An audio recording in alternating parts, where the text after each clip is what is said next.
Hi, everyone. Welcome to another episode of Second Act Actors. I'm your host, Dr. Janet McMordie, and I'm still a medical doctor simultaneously trying to pursue a career in acting. I have a very special industry guest for you this week. My guest this week is Chris Bridges. Chris is a special effects and prosthetics legend. He is a master of his craft. He is behind the prosthetics for some of the biggest shows that have filmed in Toronto, including Star Trek Strange New Worlds, Good Sam. Conveniently enough, these are two of the shows that I got to do medical consulting on.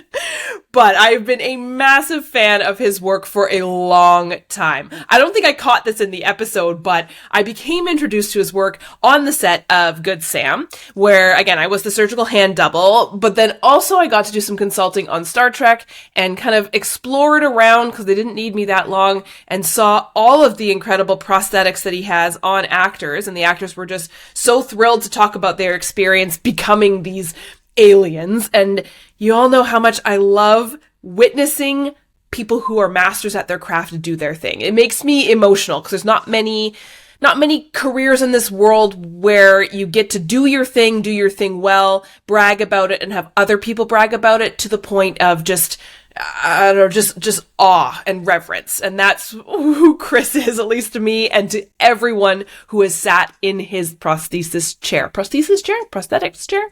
Anyways, I'm blathering on because I'm such a huge fan of his work. Please enjoy the incredible Chris Bridges.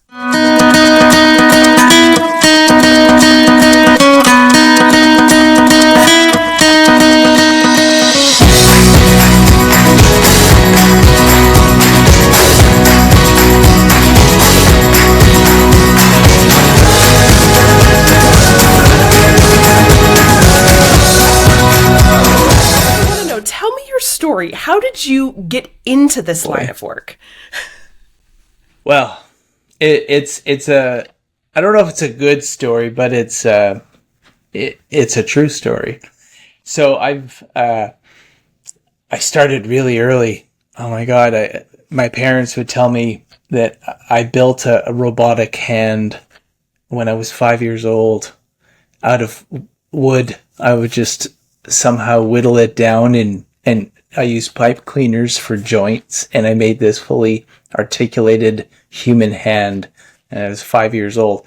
And I'm like, well, I hope you kept it. It's like, nah, we did keep it. That would have been great. I would have framed that thing. But so it started very early, and then all through school, junior high, elementary, junior high, I would be drawing and modeling with clay, and then and I had this passion for movies. I loved horror movies and sci-fi. I would spend days with my friends. We would just go. That was back in the day where you could go to a theater, and as soon as your movie ended, you could sneak into the adjacent theater and see another movie, and then when that was done, you could go back and see the one you just saw again. It's like, and you ate junk food all day. Like, that was my childhood, and I loved it. And the theaters were amazing, and no cell phones to disturb you. Everyone went there to actually watch a movie. No one was checking their email. It was amazing, but those days are gone. And so I just had this, I don't know, this calling, this spark. I love them so much, and it was like, I think I want to do this. But I didn't know it was a job. I didn't know who was doing this stuff. I was a kid and there was no internet. So I was buying magazines like Fangoria and Starlog and all these old, magazines. And, I would start making masks and vampire teeth, and, kind of a little sidebar, but, every one of us at some point in our lives have had a bully from school, someone who's picked on us. And then I was no stranger to bullying. Glasses, asthma, come on, I had a target on my back. And I was making these masks and vampire teeth. And I remember one day this bully came up to me. He was gonna rough me up. And he looked into my locker. He saw this mask I brought to school. And he's like, "Hey, that's cool." And I'm like, "Yeah, I made this." And he says, "Well, can I buy it? And I'm like, sure. So I don't know he gave me like $5 or $10. It was just a latex monster mask I made. And, he never picked on me after that. It was like my buddy. He's like, hey man, I wore your mask. Everybody thinks it's so cool. It's kind of like, I think I have a secret power. And so, that inspired me to keep going, and I made teeth for my friends, and I started doing, effects for, live theater, volunteering, at school, things like that. I had a friend in St. John Ambulance who, they were part of the training, but they weren't an instructor. It was a very weird setup. He had this idea to create injuries that just by coincidence would happen outside of where the course was actually taking place.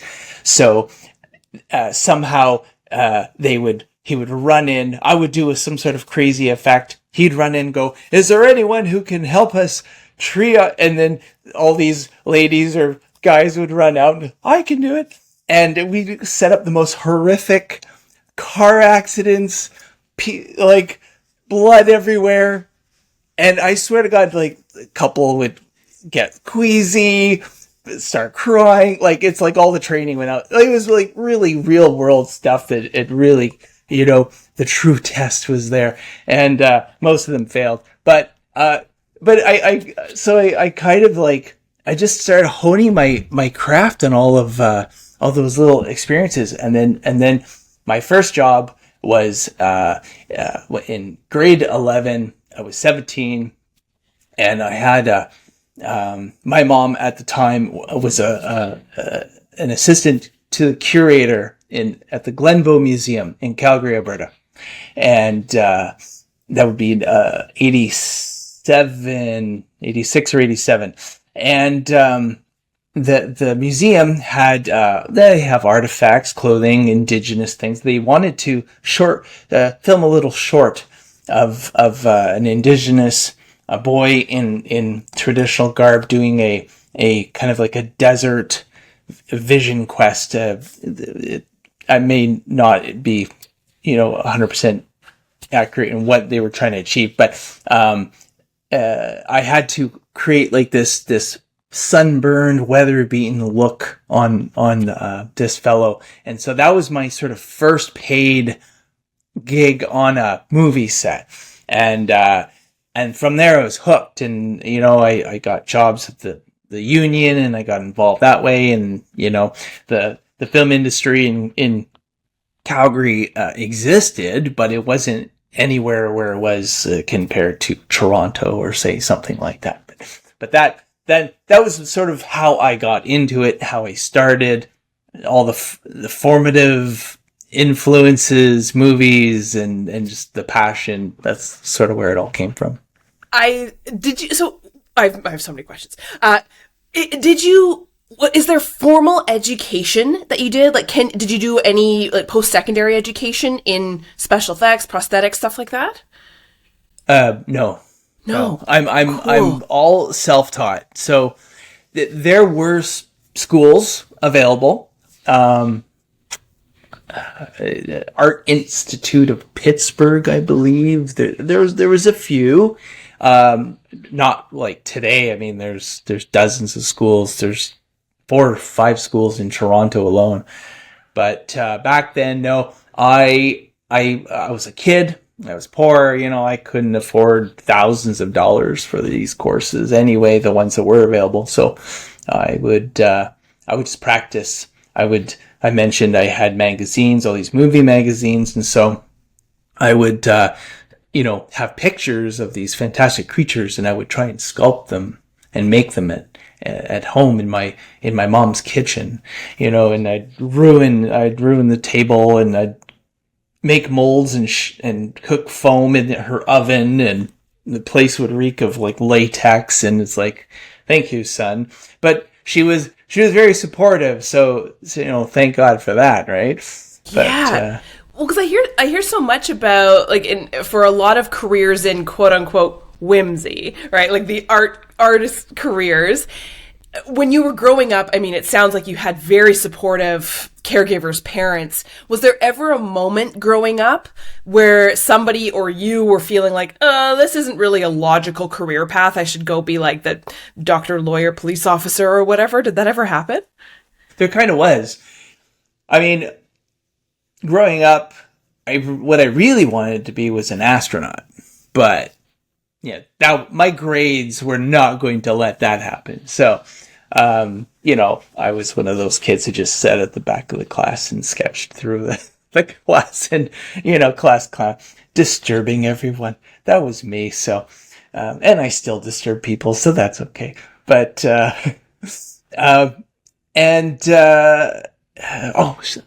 lost the question. What was the question? About logical career paths. Were you ever kind of dissuaded from being this whimsical creator? So to continue what I was saying. So yes, so I loved electronics and mechanical effects. I had, and referencing this, human hand I built out of wood. I had that sort of innate mechanical ability. So I thought I wanted to get into electronics. So all through high school, I really didn't pick a vocation, like a direction. I kind of had interests. Of course, I was doing my special effects, and it was maybe a hobby for the most part.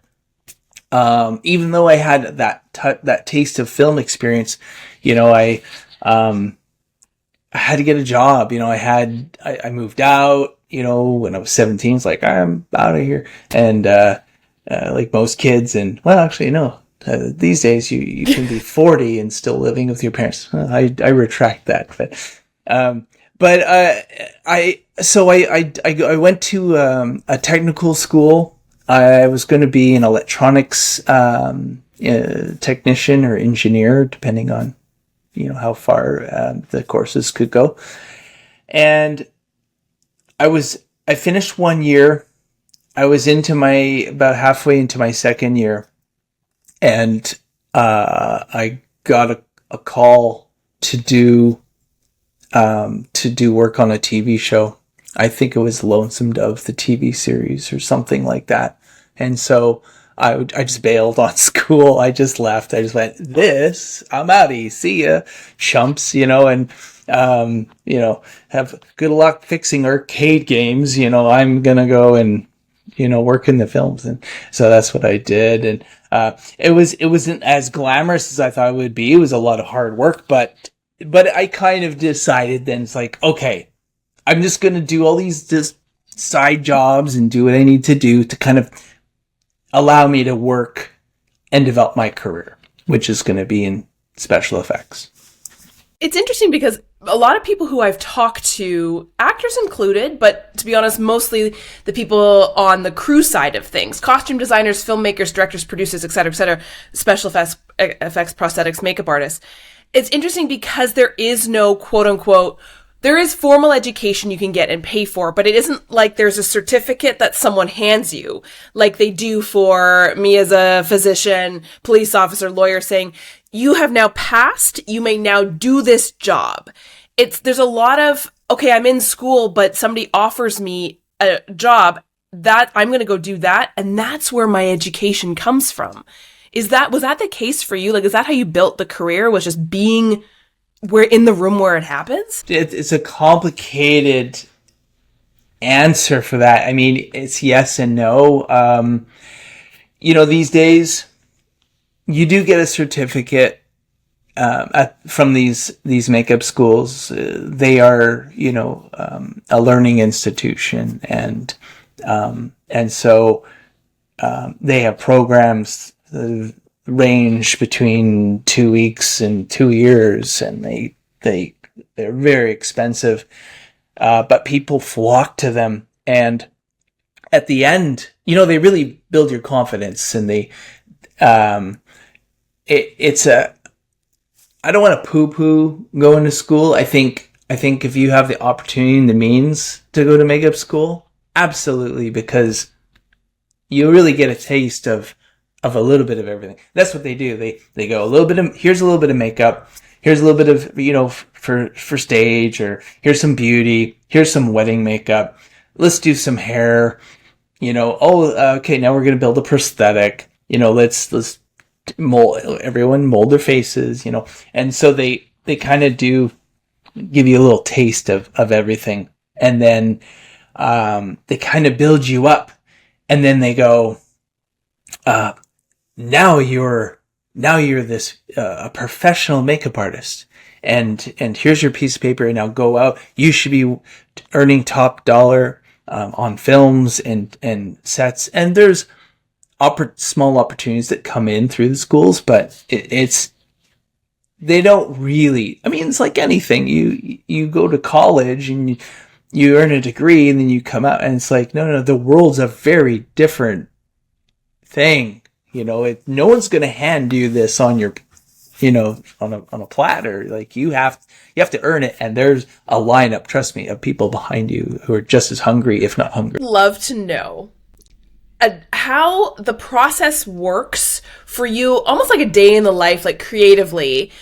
How does it, I was say, how does your day work? If you're given a project, like, how does that all start? Like, how does the creative process work? Do you work with the director, the writer? How does it all come together? So it's all what you just said is very true. It's a communication with a multiple of departments. I'm talking to, obviously, the director, the producers, about their creative vision, the writers, of course.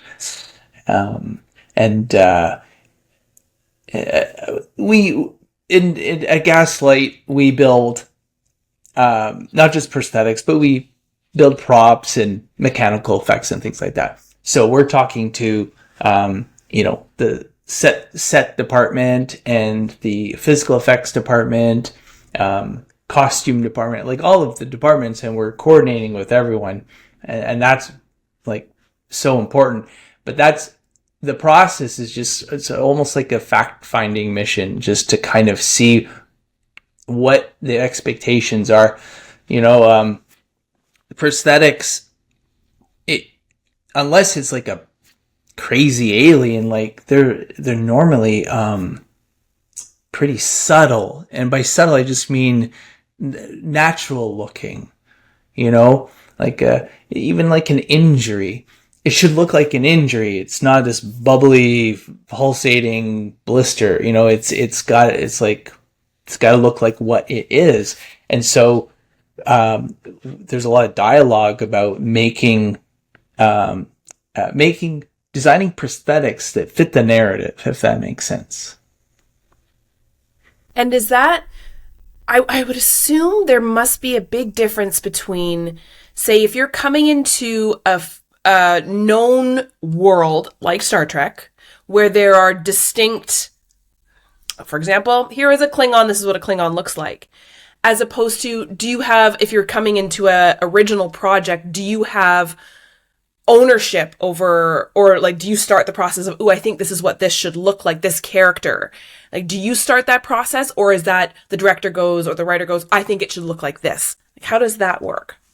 So on Star Trek, shows like Star Trek, there's a canon to it, right? Like, we all know what Vulcans and Klingons and, all these aliens, we know what they look like. The fans, I'm a huge fan, and the fans want that. They rely on that continuity, and so I work very hard to keep that continuity, at least on Star Trek.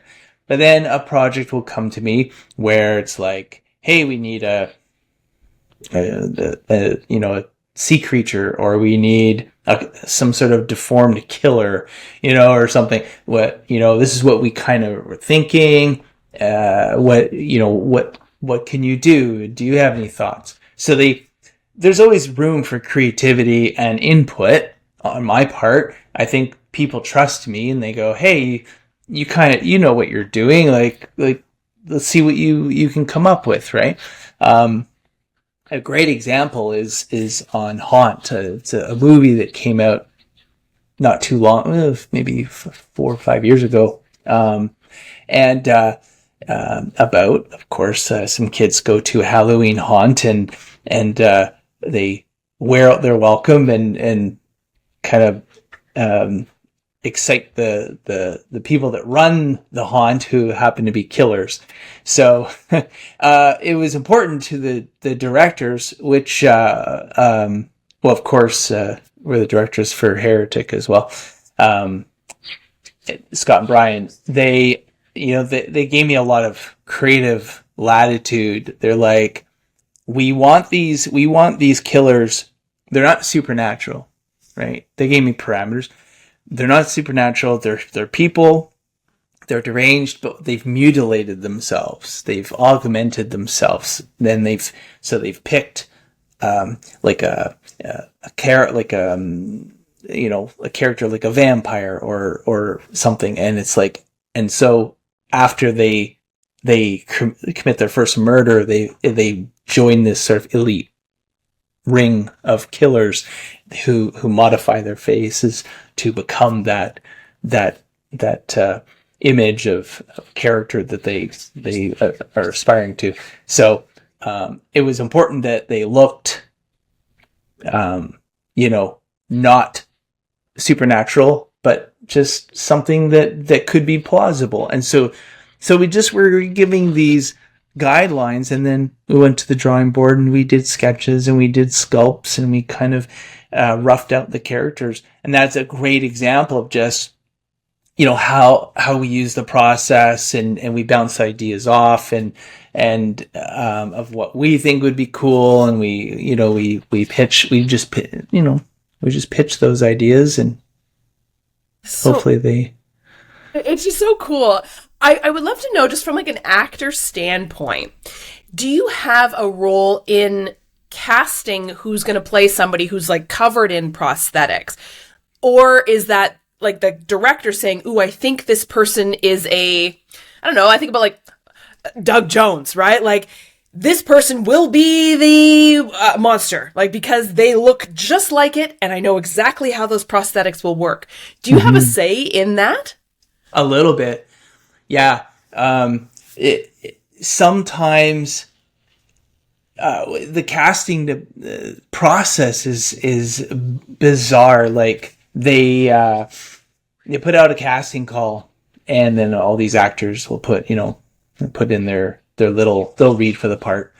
And so you get actors of every background and every kind of size, shape, whatever, like just actors across the gambit.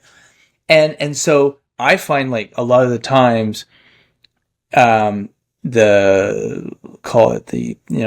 show's creatives, they'll choose an actor based on their performance and their look, but they kind of forget how prosthetics might enter the playing field, right? So, for instance, on Heretic, there's the characters of the prophets, and these are these women that Hugh Grant's characters kept in cages and kind of conditioned them to, you'll have to see the movie. It's very cool. But it is very cool. But they had to look gaunt and emaciated, and so you're not going to hire an actor who's not that doesn't have that what am I trying to say? You're going to look for an actor who we can put prosthetics onto and achieve that look. Prosthetics, you're always building out, right? You can't take away. So if someone's a little heavier, you can't make a heavier person thin. You can't really, you could make a skinny person heavier, right? Because you're adding to. You can't take away. So I was like, listen, we need to find women who like are, first of all, have like some sort of movement trainings, that's very helpful, that are thin.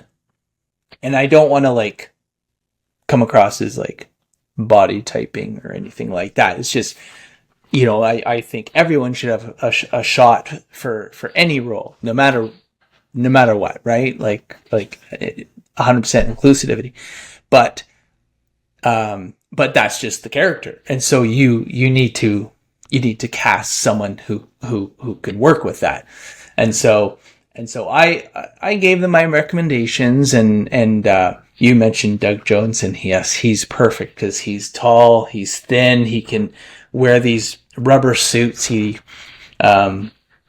I don't know, I can't say he loves it, but he must love it. He must love it, but he's into his 60s now. I'm sure he, it's hard work wearing a suit, but he's cast for that just because of his physical stature, So, yeah. So so kind of my question, I've got two questions here, but first one is, can actors learn how to be better in prosthetics? Like, can actors make your job easier? How can they? You mean like within the application process? Kind of both, I think. Yeah. So let's do, application process first for sure. But then also I'm like curious about because I think always of Doug Jones, because he gets selected for these roles all the time because it's what he is known for. Yeah. And is there a way that actors who want to do that can learn how to be better at these roles of just like putting on prosthetics, becoming someone totally different? There's no yes or no answer to that. Doug Jones, like he is chosen. He's really good at performing in prosthetics, right? He has a background as a mime. He's an accomplished mime, right? So he knows how to emote and do all these wonderful things, and so being buried in rubber, that's just is part of the job for him, and so he embraces that, and he uses the prosthetics to help his performance, if that makes sense. And then on the other side of the coin, you'll have a guest actor who gets prosthetics, and they don't do so well. If you're not used to it and you're not quite sure what to expect, it can be claustrophobic, it can be hot, and so some actors don't always acclimate to that as fast as others might. And now I think I mentioned earlier that actors, at least for Star Trek, they're starting to line up. We're getting some pretty cool, I won't give it away now, but there's a couple of cool actors, performers that came out for season 3 of Strange New Worlds. And this was bucket list stuff for them. Like they loved being aliens. One in particular, this was like definitely his dream job. The other actor from season 3, we buried him in rubber. Oh my, head to toe. He was like, you couldn't see anything from his natural skin color. So it's like he was painted and wearing rubber, and he loved it. He absolutely adored it, and he, the best thing an actor can do for me is just sit still in their chair, not go over their lines, and I'm not opposed to that. They have to go over their lines, but just to sit there and meditate. I put on music, or a movie or something, and if they can just sit there and let me do my job, it goes smoother. I don't have to, can you put your chin up? Can you put your chin up? Like things like that. sometimes we have to battle it. It's like, put your phone over here, because I need access to all of you. So. With prosthetics, and a question just popped in my head about, covering an actor in rubber so much so that you don't know who they are. Yes. And of course, I think all of us right now when we're taping this, all I'm thinking about is the Penguin, like Colin Farrell and the Penguin, right? Yeah. Like, why do that when you could find, I'm assuming, somewhere in the world? I know you can't find a Klingon, maybe. Maybe. But why not just find someone who looks like the Penguin and have them do it? Right. I think sometimes you want an actor who's really great at acting, and then if they're open to prosthetics, then why not? And if the prosthetics are convincing enough, like they are on the Penguin, then even better. And you kind of have to take your hat off for that too, because the prosthetics are so great and convincing. It's kind of like a point for prosthetics. Sorry, CGI. And that's really great that we can still rely on practical effects. Yes. I would love to talk to you about your opinion on that, because sorry, Gladiator 2, but I saw a pre-screening of Gladiator 2, and they had some of the worst CGI I've ever seen in my life. And I was like, you have an infinity budget there. And everyone I've talked to about AI and CGI and stuff, we as audience members are not stupid, and there is a realism that comes with practical special effects. I think now that all the audience are just going, yay. Yeah. I don't want that artificial crap because it makes my brain sad. Yeah. I would love your thoughts on that. So many thoughts. I remember, what year was it? What year did Jurassic Park come out? That was like early 80s. Was it 90s? Early 90s. Early 90s. I have a vivid memory of seeing that way too young in theaters. Right? And I remember sitting there, I went with some other effects buddies, and we were sitting there, and we saw the dinosaurs walk across the screen, and we just looked at each other and went, oh, I guess our job's over.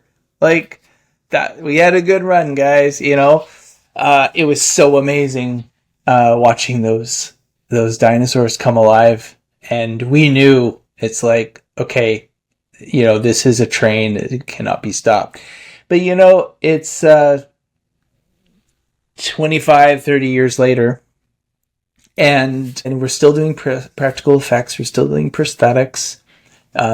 CGI is a tool, and it's as much a tool as anything else that's used in filmmaking. I think when you start to rely on it so much that it encompasses everything, it can get out of control. And a great example for that, oh God, I'm probably going to get in trouble, I just bashed Ridley Scott. So. Right? I hear you. But the remake of The Thing, of John Carpenter's The Thing. So I was the shot here in Toronto, and again, another bucket list thing for me. Like, oh my God, I'm on the set of The Thing. In the original Thing, where they blast the ice and they expose the alien craft, and they open the hatches open like that, and you're like, oh my God, that's amazing. Yeah.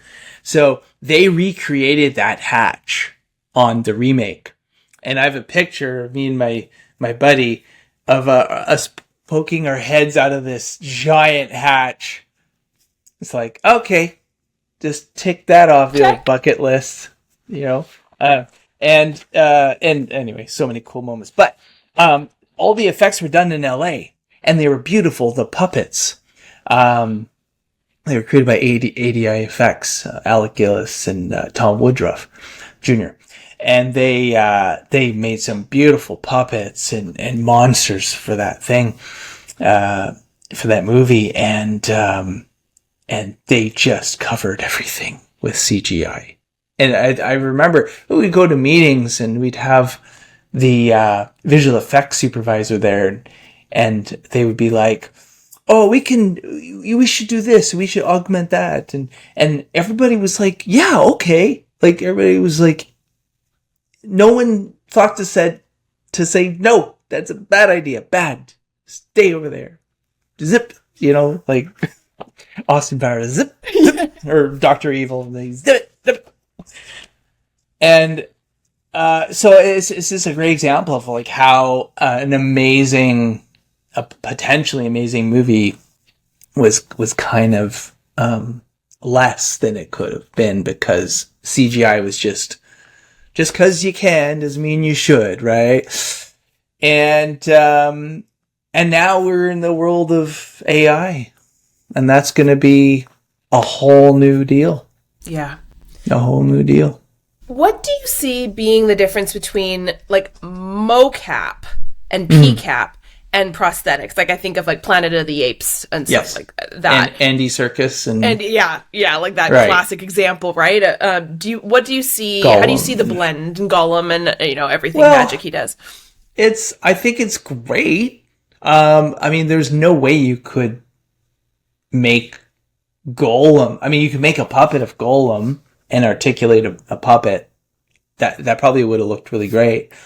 But you would never find an actor with those proportions that could move or, do the same things that the character did. So I think the performance of Andy really brought that to life. And it was pretty amazing. It's just, again, it goes back to, there's all these great technologies and techniques that you can use to bring something to life. And you just got to look at every, with all the techniques and pick a direction. And trust me, it's not taken lightly. They do tests, and they really, it's all, most of the time, very thought out and intentional. Yeah. Do you have any favorite moments in your career? Well, I would be lying if I didn't say that walking onto the Enterprise for the first time, I mean, come on, there's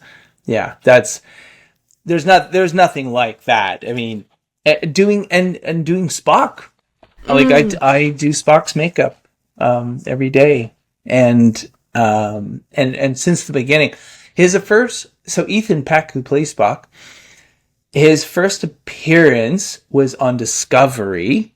Remember, just number one and Pike and Spock came to the ship in Discovery, and Spock had a big beard. Remember, he was like going nuts in some cell somewhere on some planet, and they rescued him. And then he shaved at the end, and there's Spock. But they gave him a big bowl cut, and I was like, no, why did you do that? Anyway, we won't talk about that. But we decided, of course, for Strange New Worlds, we have to make Spock as legit as, not that he wasn't legit, but really pay homage to the character and give him the proper haircut and the proper ears and the proper eyes, for Discovery, because he wasn't a recurring character. He was only there for a few episodes. He didn't want to shave his brows, right? And everyone was telling him, if you shave your brows, that's it. They won't grow back. And that is not true. Men shave, women shave their legs, men shave their faces all the time, and it just keeps coming back. If you don't damage the follicle, right? If you don't pluck it or tweeze or get laser hair removal, your hair will keep growing. And I kept telling these, it's like, no, didn't want to do it. Okay, fine. That's fine. So we put these huge brow blockers on him and then fake brows. And, Spock has this classic, brow raise that he does. And so he had to do that. Of course, there's all this makeup and pieces on him. And I was never happy with how it really worked out on Discovery. It's like, well, we could do this better. So then on Strange New Worlds, I sat down with Ethan. I said, look, are you open to shaving your brow? Because I promise you it'll grow back. I guarantee it. And it's like, yep.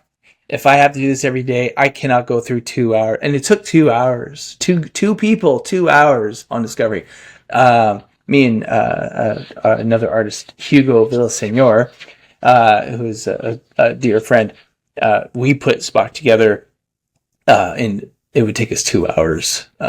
And now I do it by myself in an hour, a little under an hour. So the shaving of the brow, and I only shave half the brow, and then I integrate a half brow extension to carry it up, and so it looks flawless. And I put the ears on, that looks good, and then he goes to hair, and he gets his hair. He has curly hair naturally, so you have to straighten it. I don't know what, if I had to straighten my hair every day, but it can't be good for you. I don't know. Well, it's so interesting. And I think the biggest thing that I wonder above and beyond everything else is just, I don't think we appreciate how much time it takes to do these things. Yeah. Be like, oh, come on, just like bing, bing, bing, bing, bing, bang, boom. And then I think we're seeing more and more examples of it on social media. Again, like people saying like, like this is what it takes to become these characters. And there's such an appreciation for the art form, I think, just seeing these transformations. Absolutely. Oh my gosh. We've never seen the transformations like we have now on Instagram and of course there's always YouTube and stuff like that, but now you can just go through your scroll and people are posting time lapses of the penguin makeup and all that. So yeah, it's a pretty accessible time for all this stuff. I think a lot of people are getting into this field. I think because of that. Yeah, well, great segue. Do you have any advice for anyone looking to get into more a creative career like yours? I do. So if anyone's considering a creative career or a career in film, because it's kind of, the phrase starving artist, it really does apply. I myself, I had 3 jobs, to support, my self-education. So I can't imagine putting myself through like the expense of a makeup school. But, I think if you have a passion, you're creative. So if you're a makeup artist, and you're working at the Mac counter, and and it's like, I want to work on film. You know what? Do it. And you never know until you try. And a lot of people say, well, how do I do it? How do I get into it? Well, films are unionized. We have IATSE, and that's our union. And you can become a permittee. So you would IATSE 873 is the Toronto local. And I just tell people, call them up, submit your body of work, your resume, your CV, whatever you have, and you can apply to be a permittee. And then there are certain guidelines and rules for becoming a permittee. And then once you meet those criteria, you can test to become a full member, and then it's great. But when it's busy, permittees are called all the time, right? They're great opportunities, but you have to if you're just sitting at home and you're not sure how to get started, like, that is the first step. That is the first step. Yeah. Yeah. And that's the first step to having opportunity, but you still have to have the skill. And so I get a lot of artists, like, we supply, makeup transfers, it's like 3-dimensional cuts and wounds. We sell them to makeup artists on different productions to, they can put bullet wounds and cuts and all that kind of stuff. And so we sell a lot to, like, artists who are just wanting to practice their craft and get better and stuff, which is very, very helpful. And it helps them build their own body of work. And so I think that's important, is just keep practicing your craft. And I also tell people to, you can't be good at everything. Like, you can't be proficient in all aspects of what you're doing. So, like, in makeup, you might, focus on a certain kind of beauty makeup or period makeup, right? Some people are really, really good at that. Or bald caps. It's like, do your craft, but pick 1 or 2 things that you can really sink your teeth in. And that's when you start to shine. When your department head says, "Oh, we have somebody in tomorrow, and we have a bald cap, and I'm not really that great. I really don't want to do it. Is there anyone who can?" Yeah, I can do an awesome bald cap, right? That's how you position yourself to get noticed and to, build up trust and become, needed, right? To be needed, to be useful. That's what it's about. Because everyone can kind of do the same thing, going back to makeup schools. Everybody comes out with the exact same portfolio, the exact same class project. They've sculpted a crazy alien or a crazy zombie or something, and they they go, "I'm a prosthetics makeup artist." It's like, "Oh, well, you're not, but you could be," and just keep going, keep practicing. And they want to work at the shop, or they want to have opportunities on set. I'm like, it's not that simple, So, yeah, we get, I think, calls a couple times a week for interns and co-ops and all that stuff. Yeah. Have you ever seen the show Face Off? Of course. Yeah. I love that show. I just finished binging it. That's why I was like, oh, perfect timing to chat with you. Yeah. Oh my God. I know someone said to me the other day, we were talking about Face Off. They're like, "Chris, you should go, and if they ever redo the show, you should go be a judge." I'm like, "Oh God, I would never be a judge on that show." Oh my God. And I would never be a contestant either. I'd be like, "Oh, don't look at what I'm doing. It's terrible." Compete for prizes. I don't want to. Exactly. Too much pressure. Oh, wait a minute. This whole business is pressure. Yeah. Oh, don't talk to me about time limits. There are some projects we have, man. I've worked 40 hours straight, like no sleep, just go straight, and it's soul wrenching. and everyone, like, so I would say, I don't want to say everyone, I would say 75% of the artists that come through my door, because I interview all the time. I'm always giving people interviews. And the 75% of the people that come up want to go to set and put on the prosthetics. And I'm like, it's not going to happen. I am so sorry. That is, I don't want to call it a privilege, but you have to work up to that. No one's just going to hand you these prosthetics and say, "All right, have at it." Like, it's just not going to happen. And so, you really need to kind of, I just tell people you need to have experience building these things. Learn how they're made. It's not about that 5 minutes of fame, you know, when you do a cool makeup and everybody's like, ooh, ah, and you're like, yeah, I did that. And it's like, that gets old pretty fast. It's great in the beginning. Absolutely. Everyone loves their ego stroked, but the work and the pressure, AD's knocking on the door every 5 minutes. How much longer? You know, and this, what if something goes wrong and you need more time, or, you know, or your airbrush gets jammed? Like you have to pivot on the spot, and it's hard.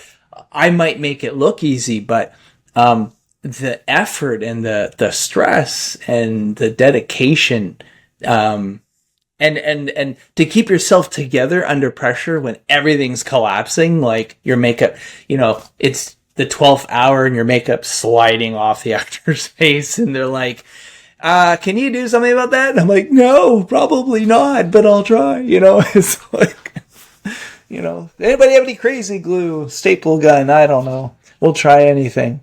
I'm just looking at your social media, and there was a post about like heat and prosthetics being like, yes, laughed so hard. I love that. Like, oh god, things you wouldn't even think about. We're fucked. Yeah, I know. I know. I saw that and I was like, I need to do this. I don't know if it's correct or not. I need anyone who does prosthetics or makeup will understand and appreciate it. Yeah. Do you have anything you are looking forward to coming up? Yes. And it's not in the film industry. I'm going to El Salvador for 3 weeks. Whoa. For like the last 3 weeks of December. So fabulous. Yeah. So since COVID happened,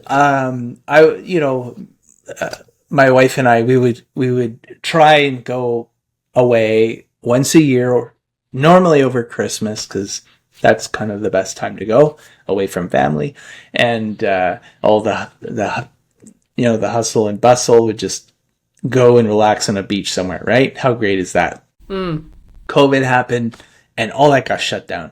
So it's been like 5 years since I've had a real vacation. And so I'm burned out. I need to like rejuvenate the old creative juices. And I think 3 weeks in a nice warm country will, so I'm really looking forward to that. Yes. Heretic is out now and we are looking forward to that.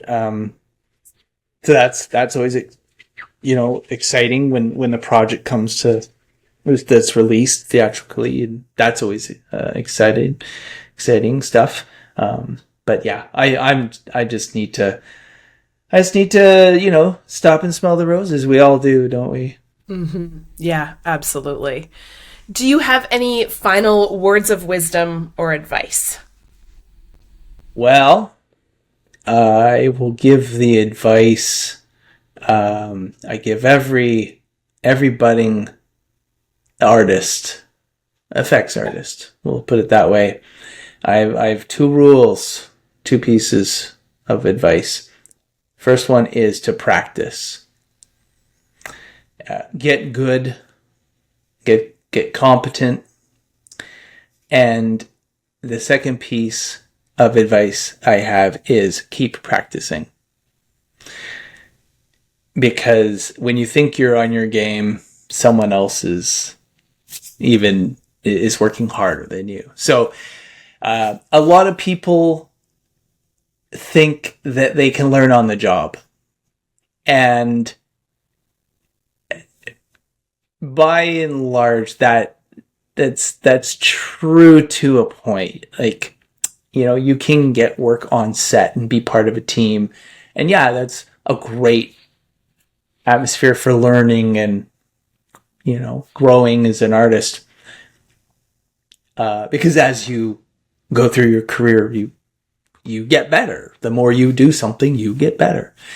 But in the shop environment, right? So, people come in and they'll work and then they go home and then the work stops, right? They just life, right? Work-life balance. And that's true. And I'm a big supporter of that. But it's hard to have that and stay competitive.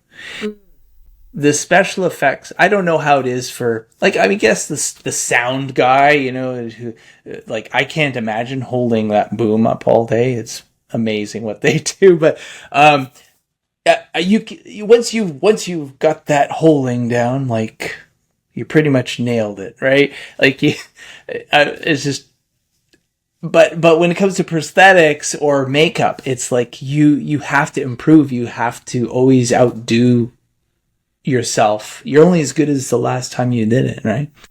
And so I just tell people to keep honing your craft. I know you want to go home and binge watch, you know, whatever you want to binge watch, but just if you want to get a better at sculpting or painting, then start sculpting and painting in your own time. You know, don't expect to come to a shop and just get paid to learn, because there are also expectations, right? I expect a lot of the people that come work for me. And so that I think if an up and coming person could wrap their head around those expectations, and I think that would help them succeed. You had mentioned, my one last question, that there are a lot of actors that are coming through. This is their bucket list. Yes. To be in your chair. Yes. Do you have a bucket list? Do you have one, like just one item on your bucket list that you're like, I want to do the blah? Well, opportunities are presented to me that are amazing that I never really knew I wanted until they were sort of accessible. Like if someone said to me 20 years ago, to my younger self, one day you're going to be, you know, heading up the prosthetics department on Star Trek, I'd be like, what? How's that even possible? That's like, you're on crack. And now I am. So like, you know, to create that level of bucket listing, I don't think I would have ever had the capacity to do that. I just have to pinch myself like every other day, you know, to remind myself like, oh my God, this is happening. And that in itself is a bucket list item that can be crossed off. I've been lucky enough to win an Emmy, and that wasn't necessarily a goal, but it happened, and I'm so appreciative of it. You know, do I want to win an Oscar? I mean, sure, who doesn't want to win an Oscar? Will I win an Oscar? Who's to say? It's very political. You have to be on the right project, you know, with the right cast, and anything is possible, but it is very political. Winning an Emmy is very political. The stars were aligned correctly. You know, we were up against Game of Thrones and Gary Bauer, who is like amazing. I know. I'm always on Star Trek when he's looking for artists. They were shooting in Alberta, Calgary, right? in Calgary, and I was like, "That's my hometown. I should be there." But I was sorry, Ethan. I'm out of here. No, I would never do that. I'm gonna go make fun guy. Right, fun guy. I'm a fun guy. But yeah. So I think. I'm at the point in my career where I just, I'm able to kind of pick and choose the projects I want. And so I try to pick things that I find exciting and rewarding and maybe take me out of my comfort zone. You know, like I don't want to ever, this is what I say in my shop. I want to be the least talented person in my shop. I want to be surrounded by geniuses because then that's like I can't think of everything. I'm like a conductor of an orchestra, right? Like I don't want to play the instruments necessarily. I love it. I love the work. Don't get me wrong. But I want to hire artists that love what they do and embrace it and who are awesome at it. And that makes me look good, right? But I don't want to be the sole genius leading everyone. Like, no, that's not a great path to success. So I think that's my bucket list, is just taking on enjoyable work. I'm at the point now where I can start to entertain the idea of work-life balance, travel more, spend time with my wife and at home, with my cats. And, those are my bucket list things.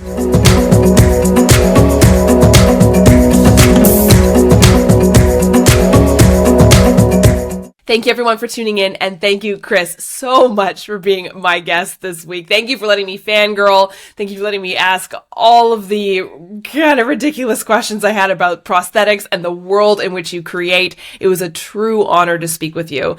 Everyone, please go watch Heretic. Go watch Strange New Worlds. Go watch Good Sam. It only lasted one season, but it's Thank you everyone for tuning in, and thank you, Chris, for being my guest this week. Thank you so much for taking the time out of your busy schedule to chat with me, to answer all my crazy questions about prosthetics and the world in which you get to create. I so appreciate you and your artistry. Everyone, go watch Heretic. Go watch Strange New Worlds. Just bask in the awesomeness that is a prosthetic artist at the master. He's just a master of his craft. Oh my gosh. Thank you again, Chris. We ended up talking for a good solid almost half an hour after I stopped recording, just because he just has incredible stories to tell. And again, it's just an honor to chat with a master of his craft. So again, now I'm just blathering. Thank you, Chris. I hope you all tune in next week for another episode of Second Act Actors. Bye.